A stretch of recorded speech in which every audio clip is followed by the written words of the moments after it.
जिस तरह से इमरान खान साहब ने अपने तहफ़्फ़ुज़ात का इज़हार कर दिया है कि पाकिस्तान तहरीक इंसाफ पर पाबंदी लगाने की कोशिश हो रही है, बुशरा बीबी को भी गिरफ्तार करने की कोशिश है, 10 साल तक उनको अंदर रखने की, और वो एक लंदन प्लान की बात कर रहे हैं और गालिबन यही वो प्लान है जिसको वो कह रहे हैं कि ये लंदन प्लान है। इसको आप किस तरह से देखते हैं? और ये जो दर्जनों मुकदमात इमरान खान पर बनाए गए और अब ज़ाहिर है उनकी जो सीनियर लीडरशिप है, सेकेंड सीनियर लीडरशिप, वो भी गिरफ्तार है।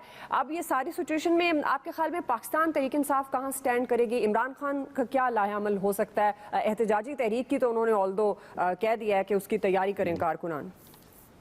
देखें दुआ, लंदन प्लान अगर था तो वो आप कामयाब क्यों करवाया? आपने अपने लोगों को पुरअमन रहने के लिए क्यों नहीं कहा? आपने अगर कोर्ट में केस गया था, आप अरेस्ट हुए थे, तो चलें वो तो आपको रिलीफ मिल गया, पर उससे पहले अवाम को कहें कि पुरअमन तरीके से आप एहतजाज करें, जो आपका एक आईनी कानूनी हक है। But you can't go and do के आप इश्तिहाल दिलाएं, लोगों इंस्टिगेट करें और लोगों को इतना ज़्यादा आप नुकसान उठाएं।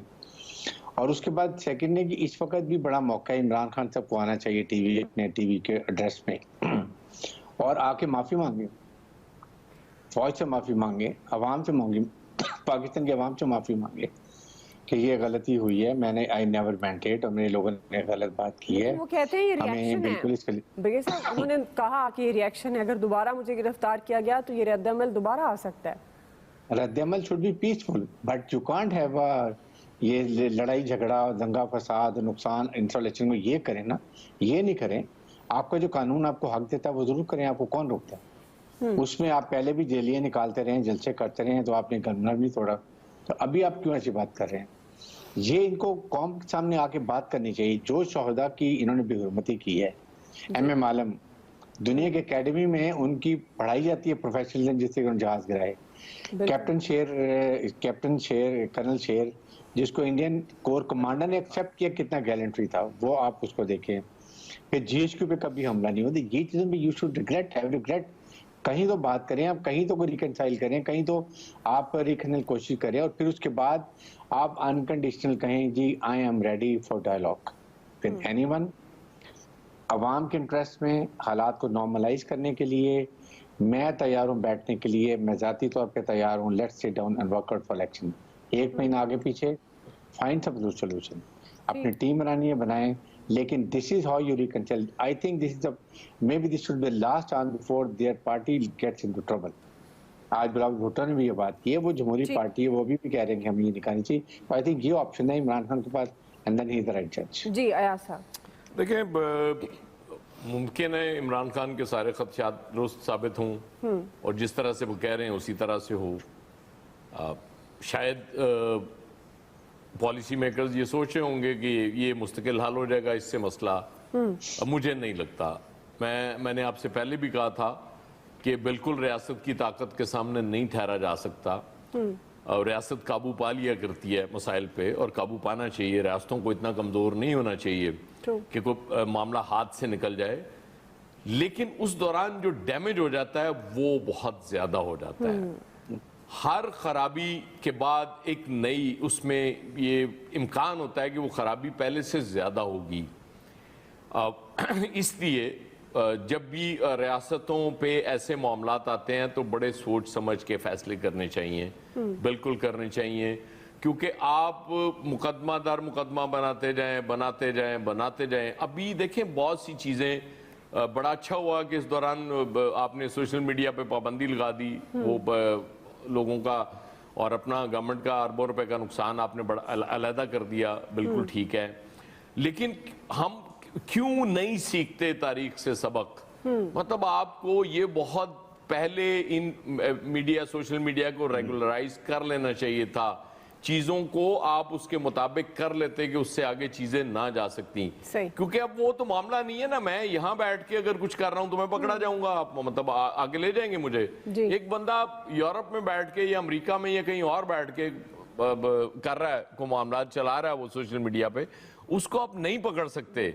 और आप यकीन करें कि और लोग यहाँ से बाहर चले जाएंगे अगर उनको फील होगा ना कि कुछ कम हो गए हैं व्लॉगर्स या कुछ, और लोग जाएंगे। तो ये इन चीजों से आप बिगाड़ पे मुकम्मल काबू नहीं पा सकते। इसलिए बहरहाल हम तो सिर्फ अपनी बात कर सकते हैं, رائے دے سکتے ہیں، اگرچہ ہماری رائے کی نہ کوئی اوقات ہوتی ہے نہ کسی کو اسے ماننے کی ضرورت ہے، کیونکہ اللہ نے بڑا سمجھدار لوگ دیے ہوئے ہیں اس ملک کو جو اس ملک کے فیصلے ہمیشہ کر رہے ہوتے ہیں، تو فیصلے چونکہ انہوں نے ہی کرنے ہیں، ہم صرف بات کر سکتے ہیں، اس سے زیادہ کچھ کر نہیں سکتے کیونکہ مار بڑی باندھی۔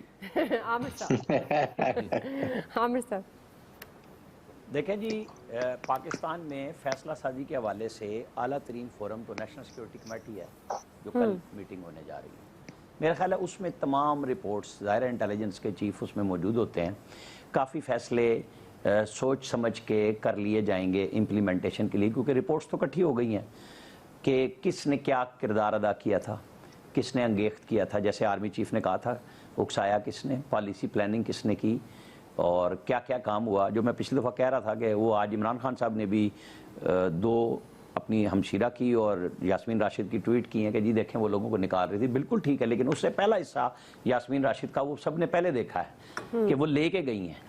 جب ڈیمیج ڈن ہو گیا پھر آپ تقریر کر لیں گے جی آ جاؤ باہر، میرا مقصد یہ نہیں تھا۔ آپ گئے کیوں بھائی؟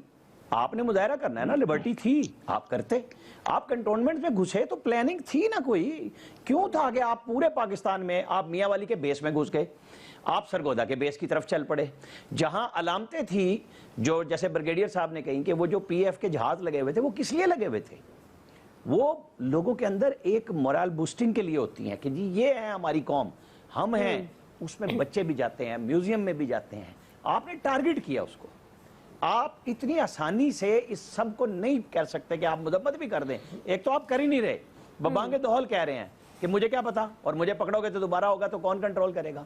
تو جناب یہ اتنا ایزی کام نہیں ہے، لہذا وہ جو آرمی ایکٹ کی چیزیں آ رہی ہیں، فیصل آباد والے آئی ایس آئی کے دفتر پہ جو حملہ ہوا، آج آیا 8-9 لوگوں کا نام کیا ان کے اوپر آرمی ایکٹ کے لیے، ظاہر ہے میرا خیال ہے کہ کل نیشنل سیکورٹی کمیٹی میں چیزیں بہت ساری کلیئر ہو جائیں گی۔ اب مجھے بتائیں کہ جب ہم سارے سسٹم پہ بات کرتے ہیں، یہ انگریز تھے جن کے جج آتے تھے وہاں سے انگلستان سے اور وہ چھٹیوں پہ جاتے تھے، ہمارے چیف جسٹس محترم جن کی ستمبر میں ریٹائرمنٹ ہے، کیا وہ یہ تاریخی کام نہیں کر سکتے تھے کہ اس دفعہ چھٹی نہ کریں اور بیٹھ جائیں کہ جی میں جاتے ہوئے یہ کام کرنے لگا ہوں کہ جو کچھ ہو۔ آصف سعید کھوسہ صاحب کا بڑا نام ہے، وہ پہلے 7-8 کیس لیتے تھے جب وہ سینئر جج تھے، اور جب وہ چیف جسٹس ہوئے تو 5 سے 4 کیس سے اضافی اگر لگ گئے نا تو اس سٹاف کی شامت آ جاتی تھی، اور انہوں نے لگ کے صرف یہ کیا کہ جو کرمنل پروسیڈنگ کے کیس تھے، فوجداری مقدمات، وہ لگ گئے ایک سائیڈ پہ کہ بس میں نے ان کو ختم کرنا ہے۔ بھائی چیف جسٹس ہیں آپ نا، تو آپ کی پوری سپریم کورٹ ہے کہ آپ نے ججوں کو کیس بانٹنے ہیں۔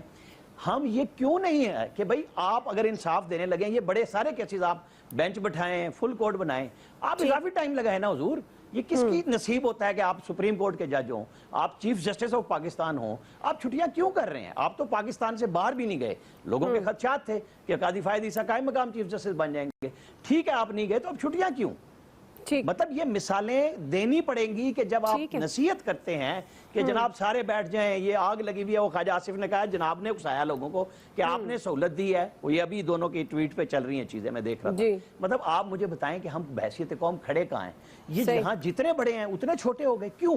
نہ حکومت ہٹ رہی ہے، نہ عدلیہ ہٹ رہی ہے، نہ فوج ہٹ رہی ہے، تو رستہ وہیں سے نکلے گا جہاں پہ لڑائی شروع ہوئی ہے کہ آپ اگر نہیں سمجھیں گے ایک دوسرے کو کیا کریں گے؟ عام آدمی تو ذبح ہو رہا ہے اور ہوتا چلا جائے گا۔ ایشو یہ ہے کہ بیٹھنے کا رستہ پھر کون نکالے گا؟ فوج نے، میں نے پہلے بھی کہا تھا، انہوں نے کہا کہ ہم نے غلطیاں کی، ہم پیچھے ہٹ رہے ہیں، یہ عدلیہ کی طرف سے وضاحت آنی چاہیے اور انہیں یہ کام کر کے دکھانا ہوگا، یہ پھر ٹھیک ہوگا۔ میں کوئی مریم نواز کے مطالبے پہ نہیں جا رہا، فضل الرحمان کے مطالبے پہ نہیں جا رہا، میں بلاول پہ نہیں جا رہا، ان کی سیاست سب کریں گے۔ عمران خان صاحب نے بھی کل کہا نا فوج ایک سیاسی جماعت بنا لے، یہ بات کے پی ہاؤس میں بیٹھ کے فواد چودھری نے پہلی دفعہ کہی تھی کہ فوج بھی ایک سیاسی جماعت ہے اور عدلیہ بھی سیاسی جماعت ہے، جب اس سے تکلیف تھی۔ ٹلا کوئی ہے؟ کوئی نہیں ٹل رہا۔